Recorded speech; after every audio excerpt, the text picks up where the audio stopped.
Dear students, in the last lecture we have derived the formula of diameter for dark and bright fringes in the reflected light. After that we will derive the formula for fringe width. The fringe width is defined as the difference in radius of successive bright or dark fringes. It is denoted as beta. Beta is equals to Rn plus 1 minus Rn. Means the difference between the radius of n plus 1th fringe and the nth fringe. Suppose we have fifth fringe and fourth fringe, then the difference between the radius of the fifth and fourth fringe is called the fringe width. It is defined as beta is equals to 1 by 2 dn plus 1 minus dn. dn plus 1 is the diameter of the nth plus 1th fringe and dn is the diameter of the nth fringe. So we will derive the formula of the fringe width for dark fringe. Beta is equals to 1 by 2 bracket 2 under root n plus 1 lambda r upon mu minus 2 under root n lambda r upon mu, where for AFL mu is equals to 1. Then beta comes out to be under root n plus 1 minus under root n under root lambda r divided by mu. It shows that fringe width decreases as n increases. As the number of the fringe increases, the difference between the fringes decreases. Now, we will derive the formula for Newton's ring for the diameter of Newton's ring in transmitted light. As you know, for the reflected light, the total path difference was 2 mu t plus minus lambda by 2, because one of the ray was getting reflected from the denser media and one of the ray was getting reflected from the rarer media. So we got an additional path difference of lambda by 2 in the reflected rays. But in the case of transmitted rays, we can see that the ray BCT2 reflects twice from the denser medium.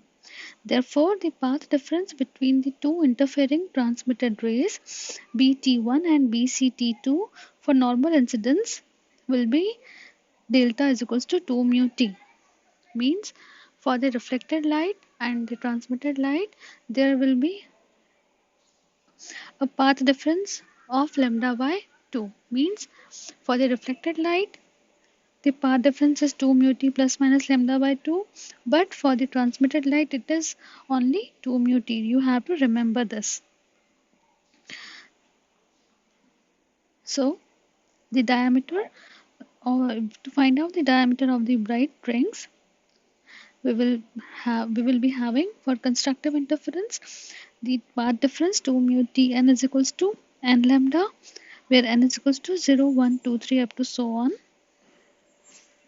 So the diameter of the nth ring will be dn is equals to 2 under root 2r tn. It will be 2 under root 2r. We will put the value of tn here. Tn will be n lambda upon 2 mu.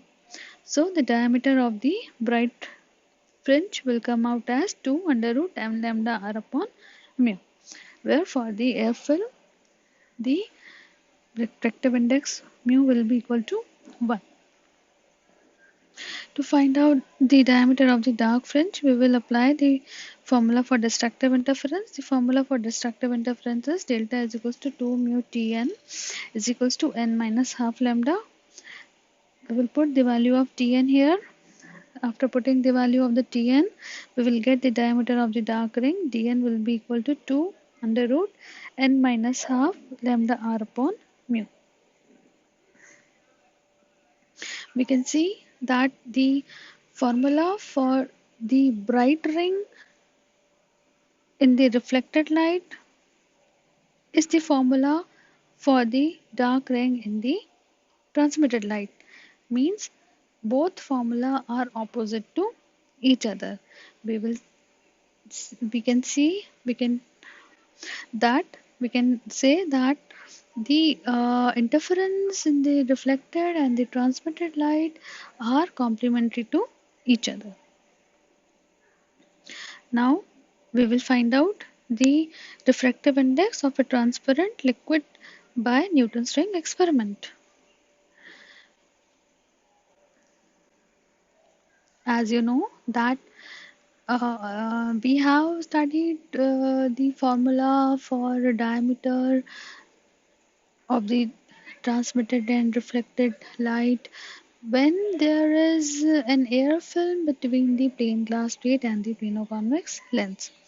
If I say that this combination of plane glass plate and plano-convex lens is put into